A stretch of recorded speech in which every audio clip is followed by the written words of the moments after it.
This podcast is brought to you by Startup Socials, the global community of entrepreneurs built to connect and empower people in the startup ecosystem. Hello, everybody. My name is Igor Shaifot, and I'm your host at Startup Socials Igor Shaifot broadcast.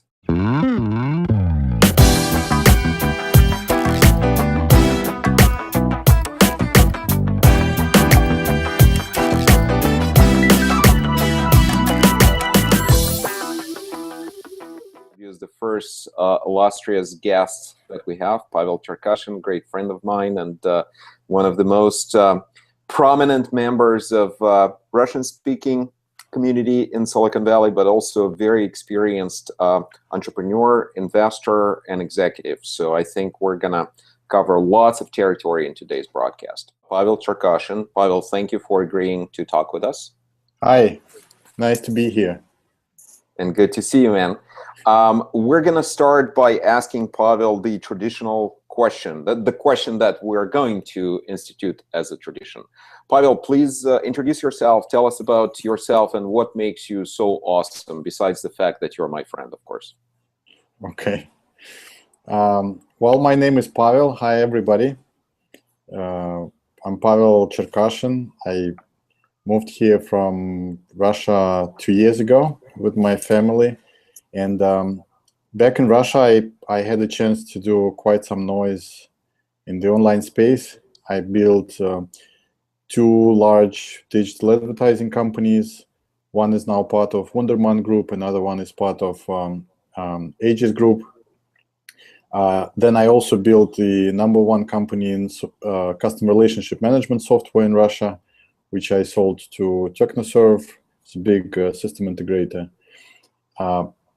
Think of it as probably 9 out of 10 largest banks in Russia now use this solution that we've developed.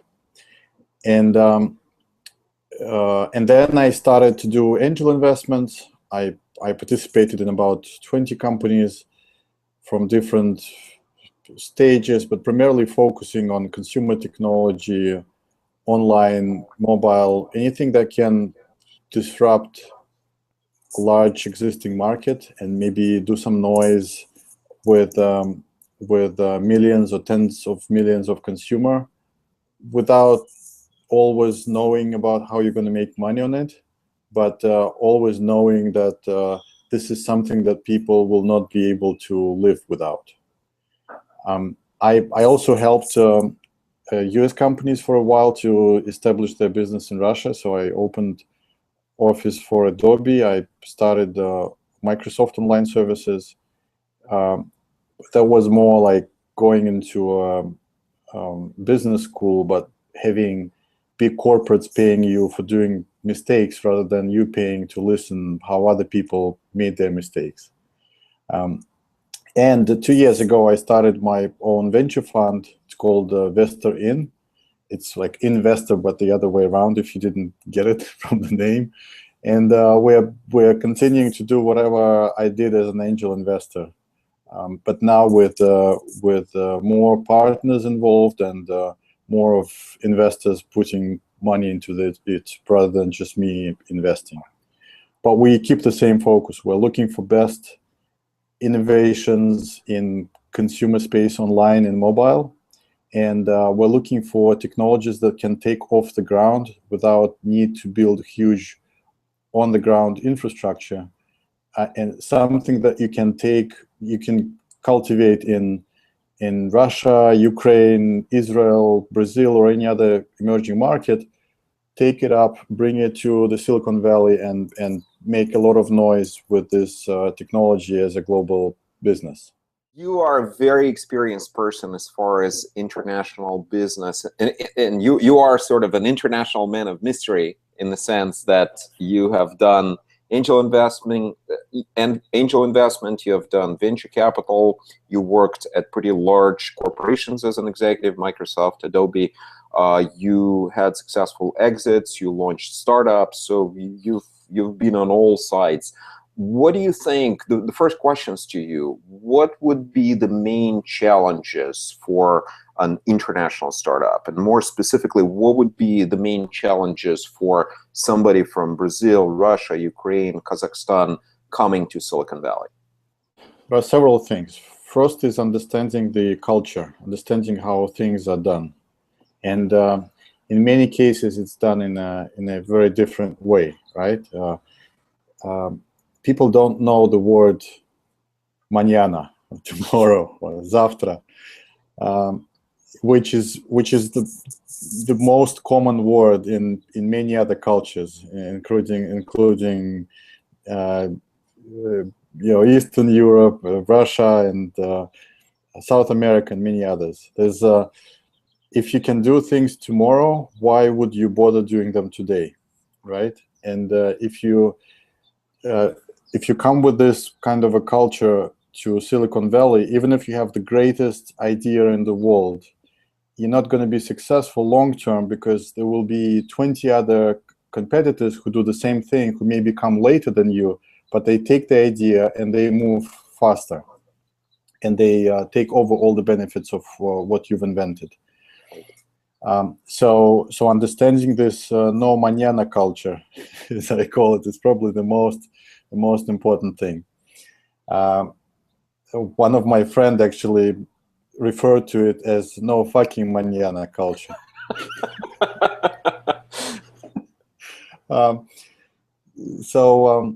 That's the first thing. The second thing that I see is that a lot of people come with great ideas, but they do not understand how to build product out of it. And I think building a product out of a technology is the critical first step in building a successful business. You can have a great invention, innovation, a lot of things, and there's probably a wide range of opportunities ahead of you if you have a great invention in your hands. But picking just one core opportunity, building the primary product out of it, making it successful, and then looking around to see what else I can do on it, is what I believe make it to the success, and also attracts attention of partners and investors and employees.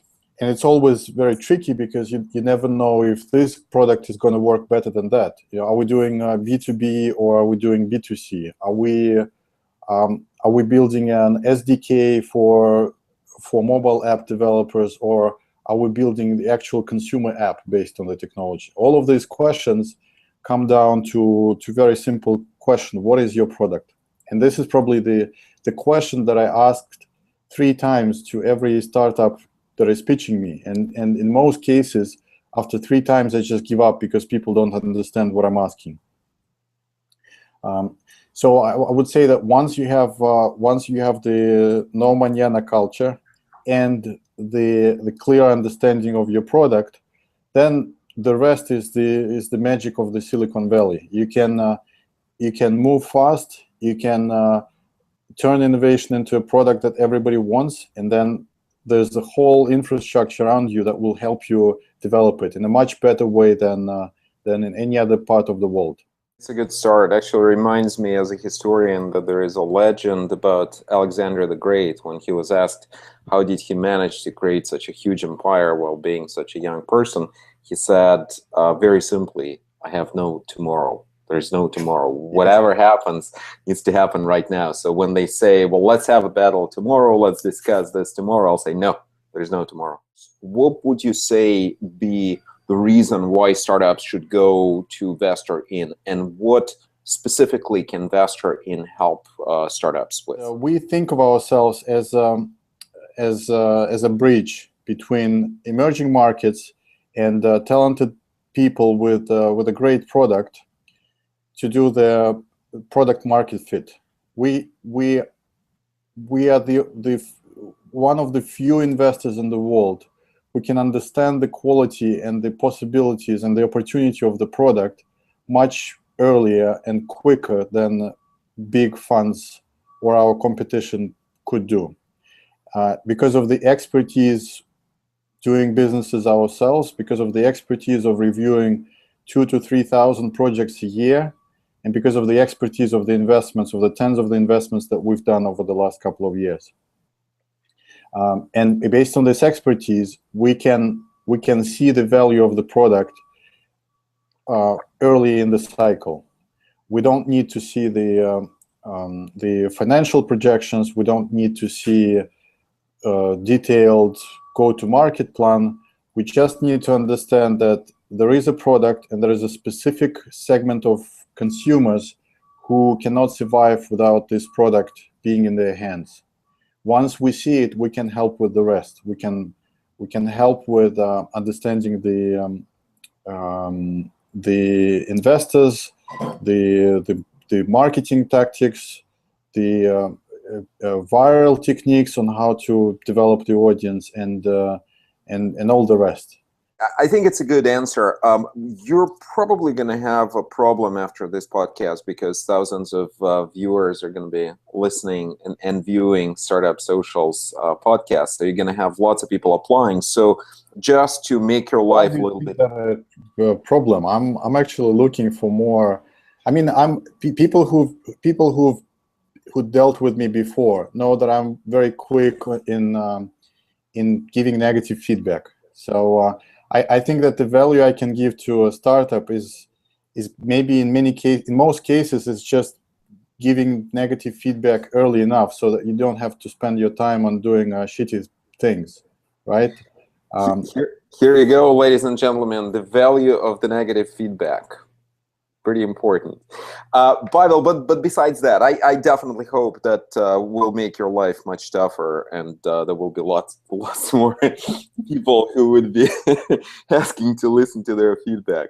But besides that, what's important is can you suggest, besides Vestarian, can you suggest the ways in which startups can look for other investors, can look for advisors, the ways in which startups can create this connection with people who can help them with money, with connections, with advice, with strategies? Would love to hear your recommendations. The two most critical things I would say. First is building the trust network. So if you look at any investments that any of the venture funds are doing in the Valley and mostly around the world, they all build on personal recommendations. So funds review huge number of projects coming from the blue, but they only invest in those that have strong recommendations of people they know. And in most cases, the way it happens is that you hear about the project here and there. You hear once, you see the pitch on an event, you get a direct email from somebody. But most of these pitches, or most of these attempts, they fall into a folder, but they never result into the final action of signing a check.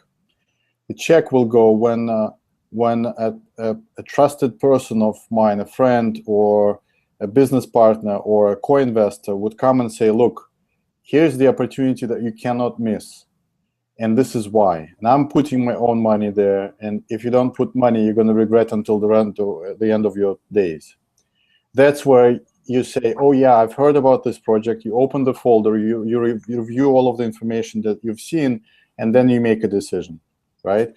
So keep in mind that you can make a great pitch, you can make wonderful impression, you can provide all of the information required, but it's not going to work. It's not going to give you the check unless you have somebody who recommended you. And it's in most cases, this would mean you need to get the first investor. I mean, it's very hard to get the first investor and committed, but once you have him on board, or investor or good advisor, he can pull in other people or other investors into the game. That's why for international startup, it's so important to have somebody who can be this kind of a first investor. in the pool. This is the first thing. The second was the advice that I got when I just moved to the Silicon Valley, and I asked, what does it take to sell a successful startup to investors or to strategic buyers? And one of the multi-billion-dollar fund managers told me, have you ever heard of a startup being acquired that you've never heard of before? In most cases, it takes a lot of PR, because PR makes people feel like they know you for a long time, right? If they've heard about your startup several times already, even if you screwed up big time, right? Even if it was some sort of a negative connotation related to your company. I mean, it's not always good to have negative PR, but at least being able to say that people know you and being able to, being on the radar of the people when you come talk to them makes a lot of difference.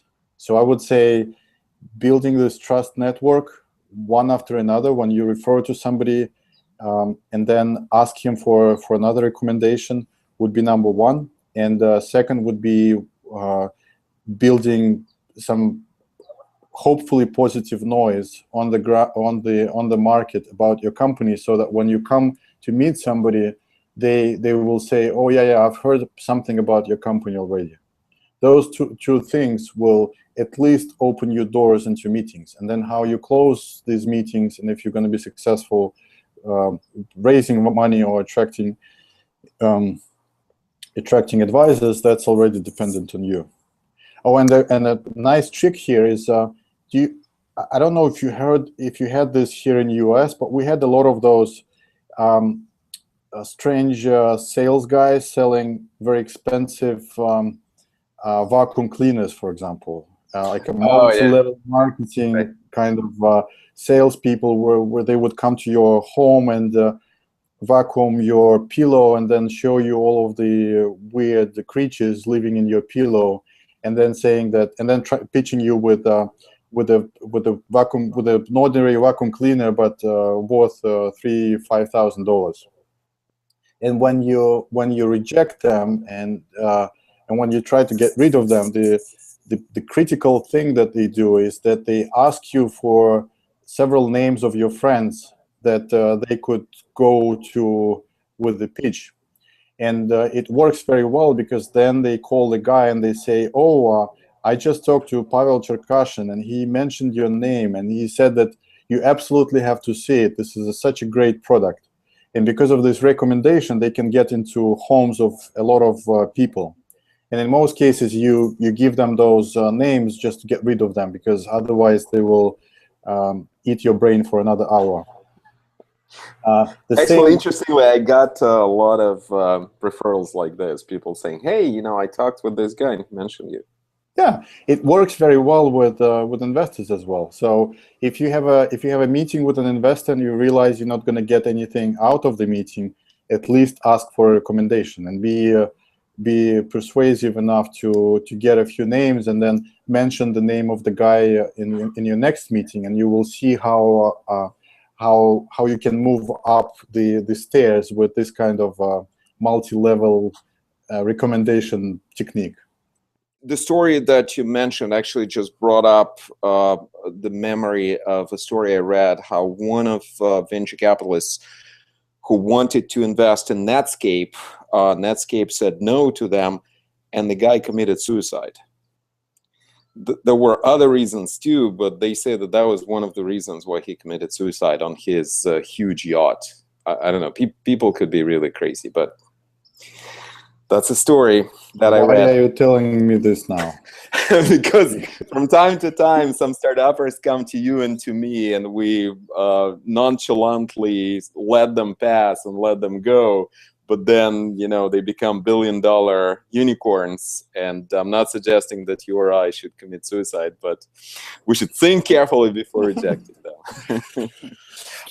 One thing that you sort of mentioned is startups coming up with great ideas, but that then not being able to really execute well. Very often, I meet startups and you meet startups that really believe in the old "you build it and they will come" fallacy, thinking that if the product is great, oh, they'll just come and they'll just love it. So more often than not, they build something. More often than not, it's even cool and lovely, but people don't come. What would you tell them when they come to you and they say, look, we built this amazing, sexy app, but the world doesn't love us. People don't come in droves. What should we do? What would be your advice, Pavel? In most cases, the advice would be just drop it and do something else. It doesn't really mean that I want them to do this. In most cases, this is just a way to push the responsibility back to the founder, right? And let them decide if they believe it or not. I think the biggest challenge for any entrepreneur is that you start something and you start pushing it, and you push it and you push it, and you think that there must be a moment where there's a payback for what you've done for the world. And what I saw was that there's a certain time limit on how long can a person push without having this payback. And in most cases, it's about 12 months. It's a year, because people say, okay, I'll do this revolution in 6 months. In the worst case, I have a reserve for another 6 months. So they give themselves 12 months. Very few people can survive up to 18 months of pushing this without hesitation. And only 1 out of 1,000 can push it for almost 2 years. And my observation is that if you can push it for more than 2 years, then you get the result. And I love people who can push it for more than 2 years. But still, every day you think, okay, maybe I will push it for another 20 years and nothing is going to happen. Maybe maybe it's really something that people don't need. And this is the main question that nobody can answer except for yourself. I mean, you need to tell yourself how long are you able to push. But my recommendation would be to give yourself 2 years. If you're really dedicated to something, give yourself 2 years to push it through. If it doesn't work in 2 years, don't be afraid to kill your baby. And also, I think in the meantime, you can always see what's wrong. I mean, first, in many cases, this happens, you're just too early. Maybe you just need to wait a little bit and the market is going to get ready for your product. Or maybe maybe you don't know your exact user. It's also very common. Whenever people come and say, oh, my target audience are all of the internet users, or my target audience are all of the young generation. They all use messengers, so everybody who uses messenger is my user, which is very different to having a specific story on, my user is a 35-year-old mom with 2 kids, and this is what she's doing every day, and this is the problem that she's having, and this is how I solve this problem. It still doesn't guarantee that your product is going to be used by this user, but at least you know who you're targeting. Once you know the user, you can see, okay, maybe you're building a wrong product for the user, right? Maybe it's just a way of the packaging for the user. If you're targeting 35-year-old mom, then you cannot build Windows type product, right? Or Adobe Photoshop type product. You need something which has a big pink heart-shaped button that you click and everybody is getting happiness, and it doesn't really matter what's happening inside, right? And the vice versa. If you're building a product for a techie hipster, then he wants all the benefits of open APIs and SDKs and cloud, whatever, etc. Right? Once you understand that you know your consumer, and you have the product that you think is going to solve the problem, and this product is packaged properly, and you're pushing it for 2 years and it's still not working, something is wrong with you or with the user. I mean, in 2 years you can know everything about these users that you are targeting, right? And why they're not using this particular product. And it works with both business and consumer products. Good points. Pavel, probably the last question. What do you think could be the biggest mistake that you would suggest startups would avoid? The biggest pitfall? Maybe not even necessarily a mistake in terms of acting, in terms of doing something, but maybe a mistake in terms of not doing something, or maybe a mistake as far as a misconception of thinking that it's the right direction or the right thing to do. What would be your recommendation of one, or maybe more, but probably rather one thing to avoid? Yeah, if I have to pick one, I would say that it's fooling yourself with something. I mean, there's a lot of ways of how you can fool yourself. You can fool yourself telling that, that I want to use this product, so everybody's going to use the product. Or it may be fooling in understanding how big the market is, or if this is a really critical need. And in many cases, you can, why I call this fooling yourself rather than making a mistake, a strategic mistake, is that strategic mistake is when you get all the information required to make a decision and you make a wrong decision. Nobody's going to punish you for wrong decision. I mean, you make mistakes all the time. It's okay. It's very, very okay to do mistakes all the time when you run a startup. It's not okay to do mistakes because you were afraid to say something to yourself, or because you asked the wrong people and they were afraid to tell you the truth. So they say it's an awesome product, and in reality they're not going to use it. I see so many people getting personal and disappointed when they hear negative feedback, and they fight back instead of trying to understand, okay, what's wrong? Maybe really, I mean, a lot of negative feedback comes from stupidity, and it's okay. Don't, put it on the shelf and move on. But if you get a lot of, if you constantly get the same negative feedback, there must be something wrong. And then you might ask yourself, maybe I'm fooling myself, right? And in this case, just go out and ask a Lyft or Uber driver about your idea and get his or her feedback.